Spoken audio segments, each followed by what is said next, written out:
All right. So why are we making this album?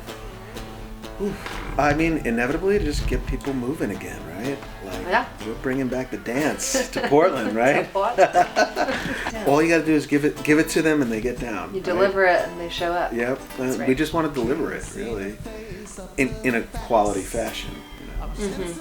In a spirited manner. In a spirit, well, movement in a spirited manner. Yes, that's the name of the record.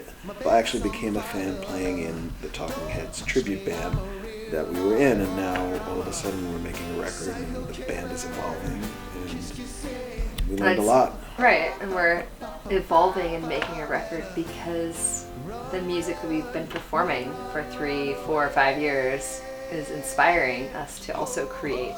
For sure. Yep. Yeah. And we realized it kept them on the floor too, right? Like we started introducing the original tunes, and there was no miss in the action.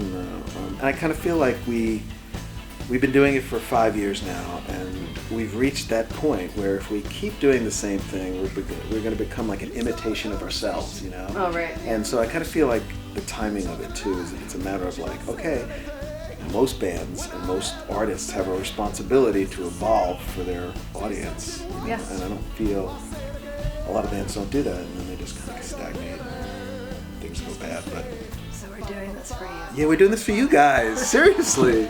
No, we are. It's true. Really. And ourselves. Yes. Yep. And it's funny that when sometimes people come up to us and they'll be like, what was that, like a B-side Talking Heads tune? I know. No, it's actually one of our own tunes.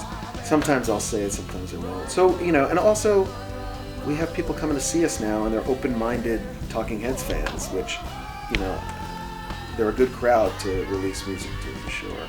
Because they're pretty open to whatever you have to say as long as it's interesting and a little quirky, right?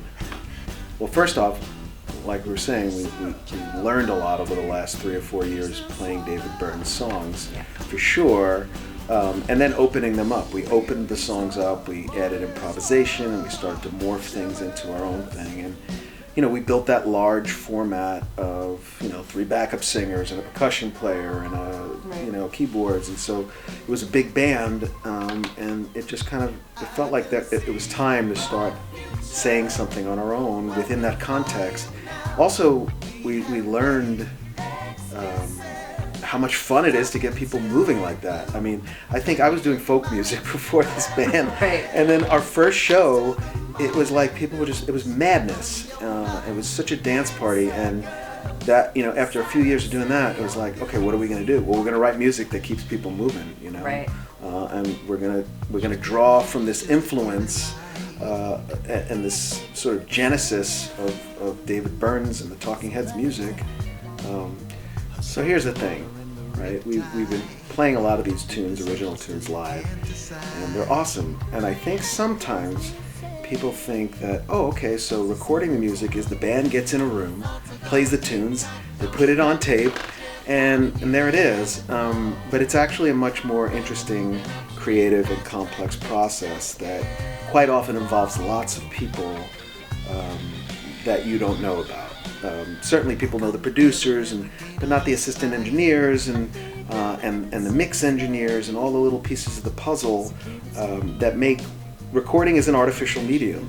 So in order to make that feel experiential, we have to add all these influences and parts. Otherwise, we're just not really doing the original music justice, and we've started to learn that as we got into the studio, that we need to spend more and more time than we thought to get it just right, And that's where we could really use the help, because what's the sense in mixing it down and putting it on an album and then knowing that it's not as good as it could be? And so we really feel like the music deserves that. And as we're doing this process, we're realizing we need a producer, we need a good mixer, we need mastering that makes sense.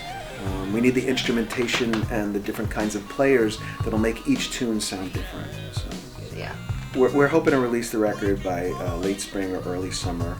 And the video we're hoping to release probably somewhere around the same time, right? Right, early spring. Yeah. A couple videos. We'll be releasing at least 2 before the album. Yeah. With a couple more as well, if we have the funding. So Yeah. we'd love You to help keep us creating out. content for you. I know you guys are going to love it. Great video work takes time and some help from our fans, so hopefully we can get some help for that too. Who are we working with right now? Okay. That is cool stuff. We are working with Justin Phelps over here at Hollowed Halls in Portland. He's sort of an institution. It's his place. Really good sound for recording drums, and he's an excellent mix engineer. And we're working with a producer. His name is Paul Chandler, and he is amazing as well. You know, a producer, really what they do is they're that outside opinion that helps us make good decisions along the way, because when you think about it, making a record is like a compilation of not just musical notes, but decisions that you make along the way, and it's sort of an infinite amount of ways you could go, right? Right. So, yeah, that's the process, man.